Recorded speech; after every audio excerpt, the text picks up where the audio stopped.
Exam plus के lecture video में आपका स्वागत है। आज की कक्षा में हम लोग मौर्य वंश के बारे में चल रहे हैं पढ़ने के लिए। यह वंश का समय 323 ईसा पूर्व से 232 ईसा पूर्व तक रहा। मौर्य वंश की स्थापना चंद्रगुप्त मौर्य ने 322 ईस्वी पूर्व में की। अब यहाँ से प्रश्न पूछा जा सकता है कि मौर्य वंश की स्थापना कब हुई। तो मौर्य वंश की स्थापना कब हुई? 322 ईसा पूर्व में। कब हुई? तो नंद वंश के हराने के पश्चात मौर्य वंश की स्थापना हुई। नंद वंश का नाश किसने किया? तो चंद्रगुप्त मौर्य ने किया। नंद वंश को खत्म करने में किसने जो है चंद्रगुप्त मौर्य की सहायता की थी? तो चाणक्य ने सहायता की थी। चाणक्य के अन्य दो नाम भी हैं, जो विष्णुगुप्त और कौटिल्य भी इन्हीं को कहा जाता है। इन्होंने राजा तथा राजनीति से संबंधित प्रसिद्ध पुस्तक अर्थशास्त्र लिखा। अब यहाँ से प्रश्न बन सकता है कि अर्थशास्त्र किनकी रचना है? तो अर्थशास्त्र जो है सो चाणक्य की रचना है। अगर वहां चाणक्य नहीं हो ऑप्शन में, अगर कौटिल्य रहे या विष्णुगुप्त रहे, तो हम कौटिल्य या विष्णुगुप्त भी लिख सकते हैं। अब चंद्रगुप्त मौर्य की पहचान सेंड्रोकोट्स के रूप में विलियम जोन्स ने की थी, और जस्टिन ने चंद्रगुप्त मौर्य को सेंड्रोकोट्स कहा था। यहां से एक प्रश्न पूछा जाता है कि चंद्रगुप्त मौर्य को सेंड्रोकोट्स किसने कहा? तो चंद्रगुप्त मौर्य को सेंड्रोकोट्स जस्टिन ने कहा। और इसकी पहचान किसने की थी? तो सेंड्रोकोट्स के रूप में चंद्रगुप्त की मौर्य की पहचान किसने की थी? तो विलियम जोन्स ने की थी।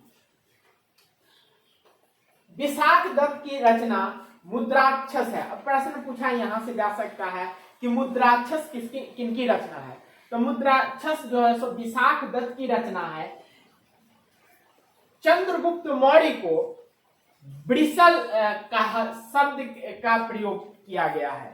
चंद्रगुप्त मौर्य के लिए मुद्राक्षस में ब्रिसल शब्द का प्रयोग किया गया है, जिस शब्द का अर्थ होता है निम्न कुल का। अब प्रश्न पूछ देगा कि ब्रिसल शब्द का प्रयोग चंद्रगुप्त मौर्य के लिए किस पुस्तक में किया गया है? तो मुद्राक्षस में। किसने ब्रिसल चंद्रगुप्त मौर्य को लिखा? तो विशाखदत्त ने। अगर यह भी पूछ दे कि ब्रिसल का शाब्दिक अर्थ क्या है, तो यह निम्न कुल में उत्पन्न के लिए जो है सो इस शब्द का प्रयोग किया जाता है। चंद्रगुप्त ने 305 ईस्वी पूर्व में सेल्यूकस निकेटर को हराया। अब सेल्यूकस निकेटर, वही सेल्यूकस निकेटर जो सिकंदर का स्थल सेनापति होता है, सेल्यूकस को तो सेल्यूकस ने 305 ईस्वी में चंद्रगुप्त मौर्य ने इन्हें हराया। सेल्यूकस निकेटर ने अपनी पुत्री कार्नेलिया की शादी चंद्रगुप्त मौर्य के साथ कर दी, और युद्ध संधि के शर्तों के अनुसार 4 प्रांत चंद्रगुप्त मौर्य को दिए: काबुल, कंधार, हेरात एवं मकरान। ये 4 प्रांत जो है सो युद्ध संधि के अनुसार सेल्यूकस ने चंद्रगुप्त मौर्य को दिए। अब यहां से एक प्रश्न पूछा जा सकता है कि कार्नेलिया कौन थी? तो कार्नेलिया जो है सो सेल्यूकस निकेटर की बेटी थी, जिससे शादी जो है सो चंद्रगुप्त मौर्य की होती है। सेल्यूकस ने अपने राजदूत मेगास्थनीज को चंद्रगुप्त मौर्य के दरबार में भेजा, तथा मेगास्थनीज ने इंडिका नामक पुस्तिका की रचना की। ये काफी इंपॉर्टेंट लाइन है। सेल्यूकस ने, अब सेल्यूकस का राजदूत कौन होता है? तो सेल्यूकस का राजदूत मेगास्थनीज होते हैं। मेगास्थनीज होते हैं, इसे याद रखना है कि सेल्यूकस के जो है सो राजदूत कौन थे? तो मेगास्थनीज। चाहे मेगास्थनीज किनके राजदूत थे? तो सेल्यूकस के थे। किनके दरबार में इन्हें भेजा था सेल्यूकस ने? तो चंद्रगुप्त मौर्य के दरबार में भेजा था। और जब मेगास्थनीज जो है चंद्रगुप्त मौर्य के दरबार में आते हैं तो वहां उन्होंने इंडिका नामक पुस्तक की रचना की। अब इंडिका पुस्तक किससे संबंधित है? तो इंडिका पुस्तक जो है सो पाटलिपुत्र के वर्णन से संबंधित है।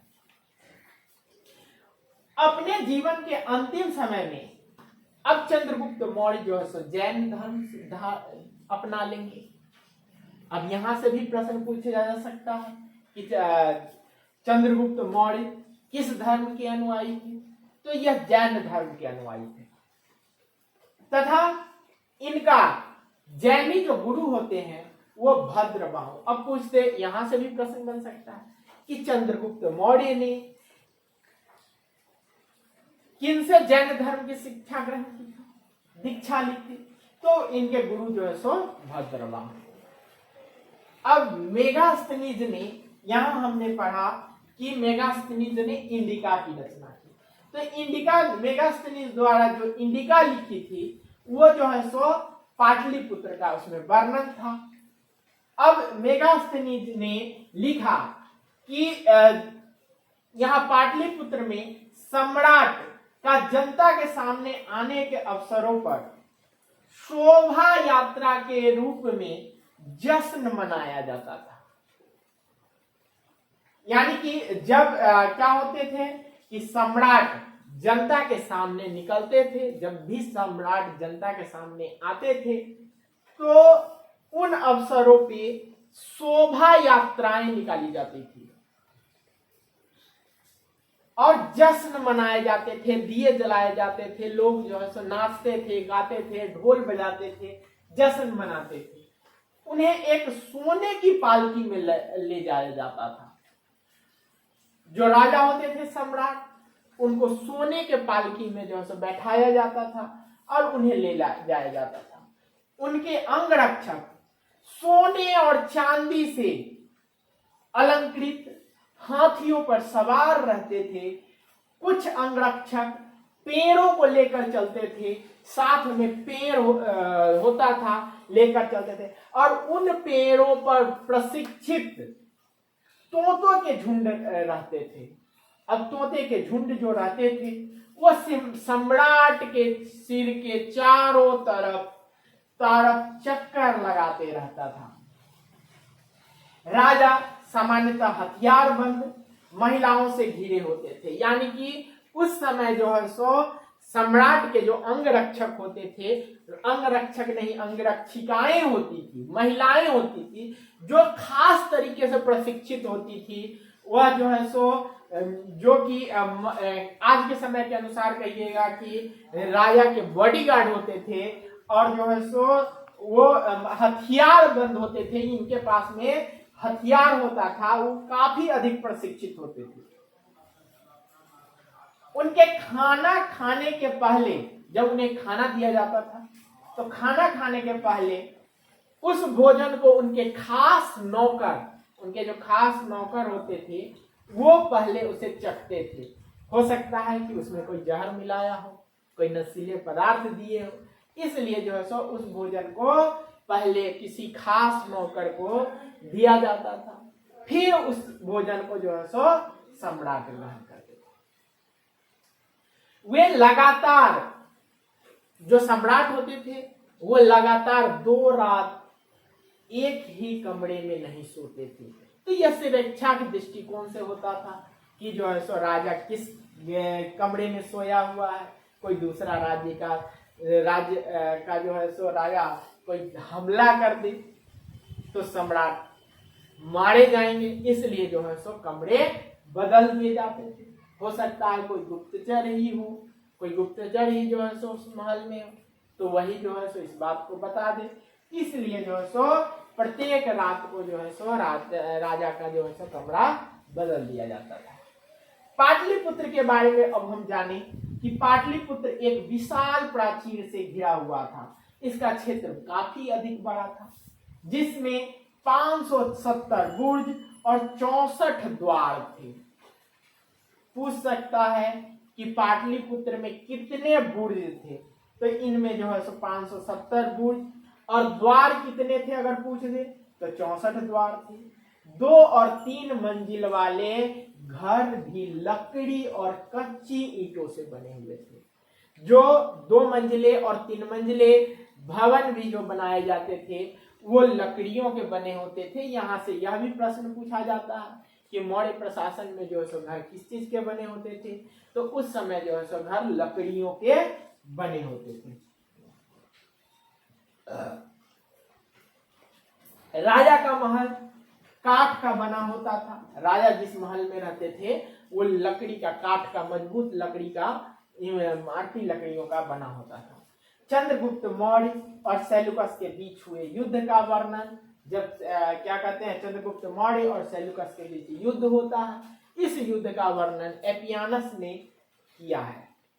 एपियानस जो थे वो सेल्यूकस निकेटर और जो है चंद्रगुप्त मौर्य के बीच जो युद्ध हुआ था उस युद्ध का वर्णन करते हैं।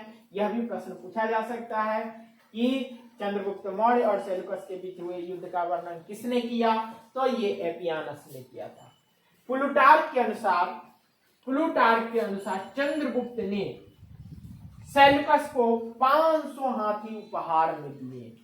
अब सोच लीजिए कि चंद्रगुप्त ने सेल्यूकस को, उस समय जो है सो मगध में काफी अधिक हाथी गज होते थे, तो जब कार्नेलिया से इनकी शादी होती है तो उस समय जो है सो उपहार के रूप में चंद्रगुप्त मौर्य ने सेल्यूकस को 500 हाथी जो है सो उपहार में भिजवा दिए।